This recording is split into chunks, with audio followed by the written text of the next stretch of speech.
All right, and I think we're live. And I am here with Chris Weaver, 2013 East General Photographer of the Year. Hello, Chris. Hey, John. Thanks a lot for having me. Yeah. Well, thanks for joining me. We're long overdue for doing some interviews with some of our Photographer of the Year winners, and you had a standout year last year in 2013. You had a couple of really great pieces. One of them I wanted to talk to you about was just a quick deadline story that you did, turned in under 4 hours, called Supporting My Son. Tell me a little bit about that story. How did that come about? The football guys on a Friday night, we go out and shoot all these football games, and I'll go out and shoot 2 football games. And they asked me, they said, do you think you could produce mini features for the football show, something a minute and a half long or so? And I was like, sure, what do you want? And they were like, little Nat sound package, just anything, characters, whatever. So I think that was the first one I did last year. And I got out there super early to the game, started asking around, trying to find a couple of parents, kind of knew I needed a parent, and a lot of people said, go see this guy, Terry Richmond. He's really animated during the game. Mic'd him up, did the pre-interview, before the game, and then it's just magic happened, and a lot of luck involved in something like that, but also, asking about and seeing, who people recommend as a character in a situation like that never fails. So when I found Terry, it was great. When his son scored the touchdown, I was like, oh, this is good stuff. So, and a lot of other of his little emotional deals throughout that story. So when it came to finding that character, then you went there obviously not knowing anybody, and you just kind of started asking around, or were you looking around in the crowd to see who was doing what, or how'd you find it? I kind of scoped it out. I'm looking for people who are having a good time. I'm looking for people who are talking amongst themselves already and being animated. And I talked to a few people beforehand and just sort of felt them out, did some pre-interview type stuff, just chatting with people. I made sure I got there, at around 6:30, so I'd have an hour before the game started at 7:30. And 2 or 3 people said, yeah, right down there, that guy, front row, every time, he's crazy. And I could tell when I went down and talked to him, I was like, you're going to be good. And, just mic'd him up. The hard part was shooting the game highlights, because the game, I had to shoot highlights of the game and get shots of him. So every time there was a play, I shot the play, turn around, shot his reaction, turn around, shoot the play, turn around, shoot his reaction, try to mix some tripod in with that and get good reactions. Of course, with high school football, once I knew I had the plays I needed for my highlights, I could focus a little more on him. And then when his boy got the run play and broke free for the touchdown, I knew it was gold. Yeah, and so that's just kind of a little piece of Nat sound that you can add to. Did that go into the sports segment of the newscast, or was that in the news part? It was in our Fox 8 Friday football show, which is the 30-minute high school football show at 10:30 on Friday nights. So, I shot the game starting at 7:30, did the pre-interview with him shortly before that, got back and had it all ready to go in that 10:30 block. Yeah, so just a quick turn and a nice memorable piece, and I think Absolutely. That's the type of story that just about any news director would love to have in their show, because it really added a lot more character to the sporting event. And I saw Terry, the guy in the piece, I saw him last week at the same field for their game this year, and went up and talked to him. They're using some of his bits from that story in our promos for Friday football this year, so he gets a lot of grief about being on TV every week. Nice.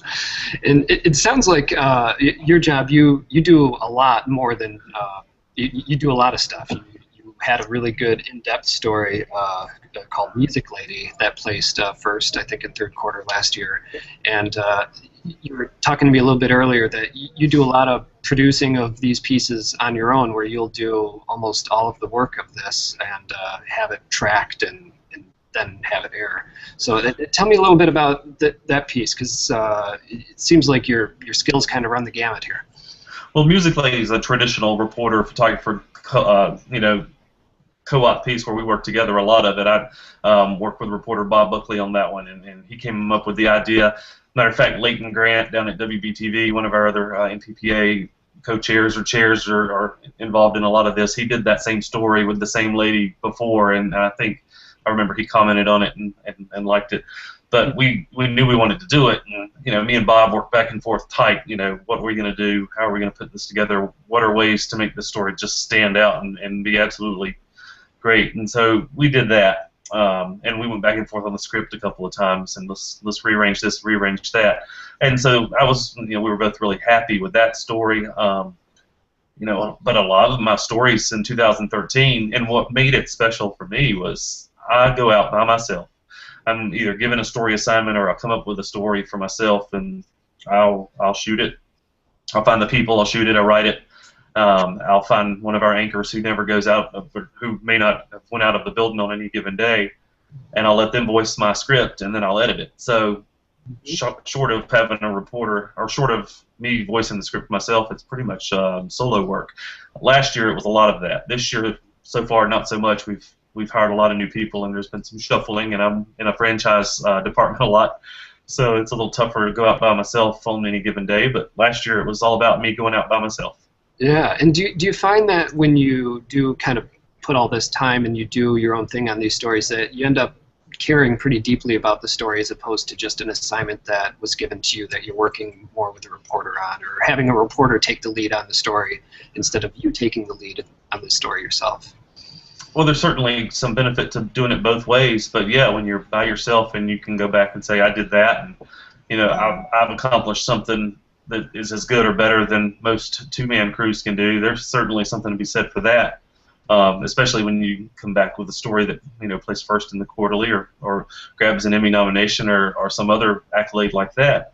There's something to be said for being able to put together that kind of work all by yourself. Mm-hmm. Yeah, I know that always motivates me when I know that it's me doing all of it. It just there's like another level of caring when you're doing a piece like that. How long have you been entering the quarterly clip contest? I got going really good again at the end of 2012. Eric Sander, who was at our station, is now at King in Seattle. He was doing it hot and heavy, and he sort of challenged me to get back in it. I had done it for years, going back to when I was probably in this business 3 or 4 years, and it's been 21 years now. So he challenged me and said, kind of gave me that pump up that I could do it again and to get going with it. And really, I hate to say, the thing that was holding me back for the last few years really was just shelling out the money. And I hate, $100 is a lot of money, and there's been a lot of talk about that, but it's definitely worth it. You really start thinking about it. You're looking at other people's work, and I see a lot of good stuff on here, and I like to think people are watching some of my stuff too, and getting some ideas, striving to do a little better. Yeah, no, I mean, your stuff is excellent, and it's really worth checking out. We'll post a link to some of Chris Weaver's stories with this article here. What keeps you doing it? You said that you kind of got involved in it, and you plan on continuing to do it for a while now? Absolutely, and we've got a bunch of new faces at the station. We've had some guys come in and some guys leave, but we've had a good, strong group of guys come in that are really into it and wanting to do good work, and we've got a bunch of younger guys, I think, with TV stations, the lower market TV stations going more and more one-man band or MMJs. There's this renewed tiering of where photographers get their start at, and our market here in this area is 47th DMA, but it's become a beginner market for photogs. We've got a lot of new guys coming in who are either right out of college and have hardly any experience, or might have hit a shop down the road somewhere once, but I've got to pass it on to them and teach them how to do all this good stuff. Yeah. Well, so what kind of advice do you give to young photographers who are just starting out? What do you tell them to grow their career? Certainly, put it on the tripod and all of that kind of stuff, but just good storytelling. Find the people that are interesting, no matter what the subject is. Find people who make you smile when you see them doing their thing while you're capturing the story, and certainly you'll be able to turn that into a good story. A good example of that this year is we did a story on Election Day, and the typical go to the polls, shoot the people voting, blah blah blah, kind of boring. But me and the reporter, we thought and thought and thought, and we're just driving around, and I was like, I've got it.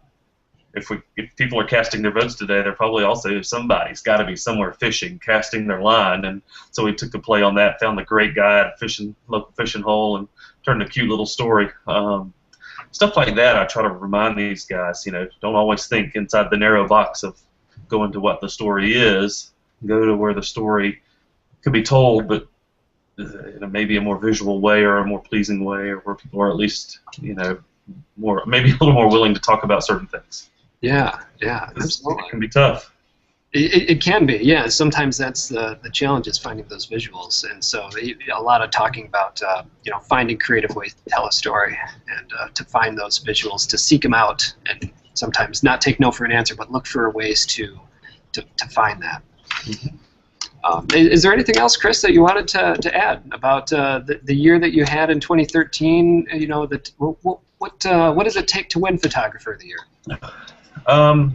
It was really just the resolve to do it, and I think when you set your mind to something like that and you continually sort of involve yourself in the process of watching what's coming out, watching the stories that place every quarter, it sort of inspired me to step it up a notch for every story I went on, and look for the potential in the story. And not every day is going to be an award winner, but at least I'm looking for the potential, and I'm not going to let any. I like to say to the guys too, don't let anything slip through. Don't let that golden story slip away, and that's what I tried to do. Don't let the golden moments, don't let the golden little nuggets slip away, because they don't come every day, unfortunately. And if you let it slip away, you're going to regret it later. Mm-hmm. Yeah. Well, very good. Well, it was great talking to you, Chris. I know you've been a good inspiration for me. I love watching your stories, and looking forward to seeing what you can do in 2014. We're going to try. We got some guys here that are whooping up on me now. Eric Arndt is placing, and he's looking good for this year, and we're excited to see some more results coming out soon. Yes, me too. All right. Cool. Well, thank you very much, Chris. All righty. Thank you.